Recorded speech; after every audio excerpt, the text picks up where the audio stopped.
Welcome to the ನಮ್ ಕುಜಿನ್ channel. ಇವತ್ತಿನ special ಆದಂಥ ರೆಸಿಪಿ ಮಾವಿನ ಉಪ್ಪಿನಕಾಯಿ.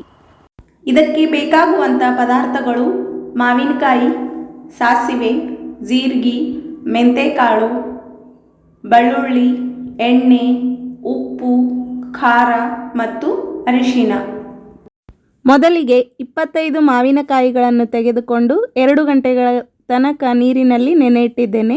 ನಂತರ ಈ ರೀತಿ ಸಣ್ಣ ಸಣ್ಣ ತುಂಡುಗಳನ್ನು ಕತ್ತರಿಸಿ ಅದನ್ನು ಕೂಡ ತಣ್ಣೀರಿನಲ್ಲಿ ಹಾಕಿಡಿ. ಮಾವಿನಕಾಯಿ ಆದ ನಂತರ ಉಪ್ಪಿನಕಾಯಿಗೆ ಬೇಕಾಗುವಂಥ ಮೇನ್ ಇಂಗ್ರೀಡಿಯೆಂಟೇ ಸಾಸಿವೆ. ಸಾಸಿವೆ ಅರ್ಧ kg ತೆಗೆದುಕೊಂಡು ಮಿಕ್ಸಿಯಲ್ಲಿ ಪೌಡರ್ ಮಾಡಿಟ್ಟುಕೊಳ್ಳಿ.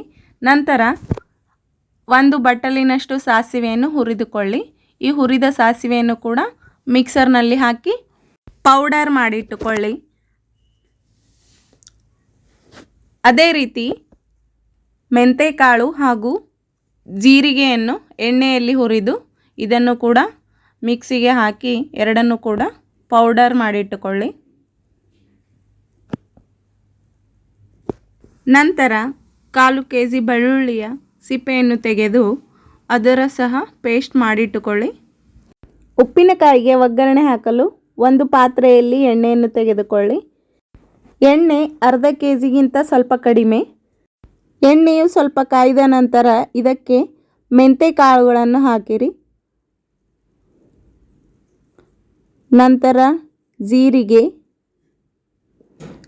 ಆದ ನಂತರ ಗ್ಯಾಸನ್ನು ಆಫ್ ಮಾಡಿ ಇದರಲ್ಲಿ ಬೆಳ್ಳುಳ್ಳಿಯನ್ನು ಹಾಕಬೇಕು. ಇಲ್ಲ ಅಂತಂದರೆ ಎಲ್ಲ ಎಣ್ಣೆಯು ಹೊರಗೆ ಚೆಲ್ಲುತ್ತದೆ. ಇವಾಗ ಗ್ಯಾಸ್ ಆಫ್ ಮಾಡಿ ಬೆಳ್ಳುಳ್ಳಿಯನ್ನು ಹಾಕ್ತಾ ಇದ್ದೀವಿ. ನಂತರ ಗ್ಯಾಸ್ ಆನ್ ಮಾಡಿ. ಬೆಳ್ಳುಳ್ಳಿ ಇವಾಗ ಚೆನ್ನಾಗಿ ಫ್ರೈ ಆಗಿದೆ. ಬೆಳ್ಳುಳ್ಳಿ ಚೆನ್ನಾಗಿ ಫ್ರೈ ಆದ ನಂತರ ಮತ್ತೆ ಗ್ಯಾಸನ್ನು ಆಫ್ ಮಾಡಿ ಪಾತ್ರೆಯನ್ನು ತಣ್ಣಗಾಗಲು ಬಿಡಿ. ಇವಾಗ ಗ್ಯಾಸಿನಿಂದ ಕೆಳಗಿಳಿಸಿದ್ದೇನೆ. ಸ್ವಲ್ಪ ಆರಿದ ನಂತರ ತಣ್ಣಗಾಗಲು 2 ಗಂಟೆಗಳ ಕಾಲ ಫ್ರಿಜ್ನಲ್ಲಿಡಿ. ಇವಾಗ ಅರ್ಧ kg ಉಪ್ಪು, 2 ಬಟ್ಲು ಖಾರ, ಅರ್ಧ ಬಟ್ಲು ಅರಿಶಿನ ಹಾಗೂ ಪುಡಿ ಮಾಡಿಟ್ಟುಕೊಂಡಂತಹ ಸಾಸಿವೆ, ಮೆಂತೆಕಾಳು, ಜೀರಿಗೆ, ಬೆಳ್ಳುಳ್ಳಿ ಪೇಸ್ಟ್ ಇವೆಲ್ಲವನ್ನು ಒಂದು ಪಾತ್ರೆಗೆ ಹಾಕಿ ಚೆನ್ನಾಗಿ ಮಿಕ್ಸ್ ಮಾಡಿಡಿ.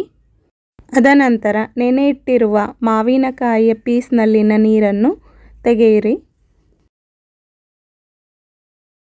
ತಣ್ಣಗಾದ ಒಗ್ಗರಣೆ ಎಣ್ಣೆಯನ್ನು ಮಿಕ್ಸ್ ಮಾಡಿಟ್ಟುಕೊಂಡಂತಹ ಮಸಾಲೆ ಪದಾರ್ಥದಲ್ಲಿ ಹಾಕಿ ಇನ್ನೂ ಚೆನ್ನಾಗಿ ಮಿಕ್ಸ್ ಮಾಡಿ.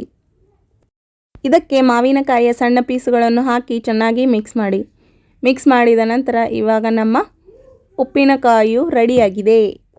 ಇದನ್ನು 1 ರಿಂದ 1.5 ವರ್ಷಗಳ ಕಾಲ ಸ್ಟೋರ್ ಮಾಡಿಡ್ಬೋದು. ಬೇಕಂದರೆ ನೀವು ಅರ್ಧ ಬಟ್ಟಲಿನಷ್ಟು ನೀರನ್ನು ಕೂಡ ಹಾಕ್ಬೋದು ಅಥವಾ ವಿನೆಗರನ್ನು ಕೂಡ ಯೂಸ್ ಮಾಡ್ಬೋದು.